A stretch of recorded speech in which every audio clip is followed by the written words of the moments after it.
Видео басылмастан бұрын сіздерге Хакерстан деген телеграм каналды ұсынғым келіп тұр. Бұл телеграм каналда өзіңізге керекті құпия приложениелерді тартып, оны пайдалана аласыз. Телеграм канал сілтемесі описанияда болады. Наруто анимесіндегі қорқынышты ащы шайтани шындықтар 2-ші бөлім. Алдыңғы видеомда Нарутоның ащы шындықтарын айтқан болатынмын. Ал бұл жолы тағы да басқа ащы, қорқынышты шындықтарын айтып, шайтани белгілерді көрсететін боламын. Лайк басып, подписаться деген қызыл кнопканы басып, жаннан шыққан қоңыраушаны да басып қойыңыздар. Итачи Учиха сайтани адам, оның көздері сайтандікіндей қызыл.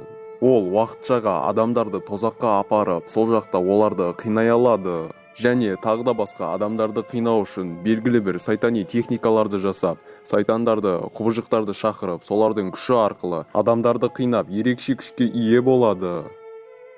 Хидан Жашид деген өзінің құдайына, барлығына бағынуға шақырады. Және сол Жашид үшін адамдарды өлтіріп, оның орнына өзіне бессмертие, яғни өлімсіздік ала алады.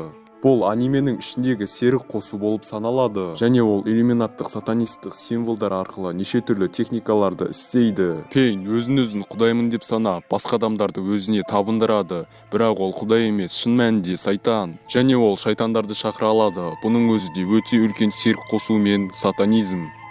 Хагорама ол да өзін құдаймын деп санайды. Және оның келбетін ібліспен қатты ұқсатуымызға болады. Оның да екі мүйізі, маңдайында көзі және сол жағында айы бар.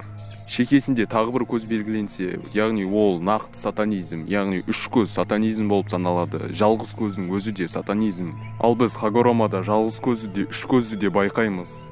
Кабуто Наруто анимесіндегі жыланға айнала алатын сайтани кейіпкер. Және бұл кейіпкердің характері оның нашақор екенін нақты дәлелдейді.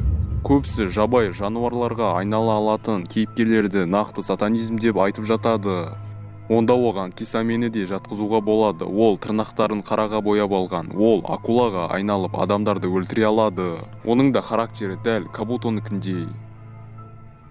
Наруто анимесінде тырнақтарын қараға бояп алған кейіпкерлерді көп кездестіреміз. Ал сол тырнақтарын қараға бояу немесе тырнаққа қара қаптағыш киіп алу нақты сатанизм болып саналады. Онымен қатар сатанизмдік символдарды да Наруто кейіпкерлерінің киімдерінен және тағы да басқа эпизодтарынан, сценаларынан байқауымызға болады.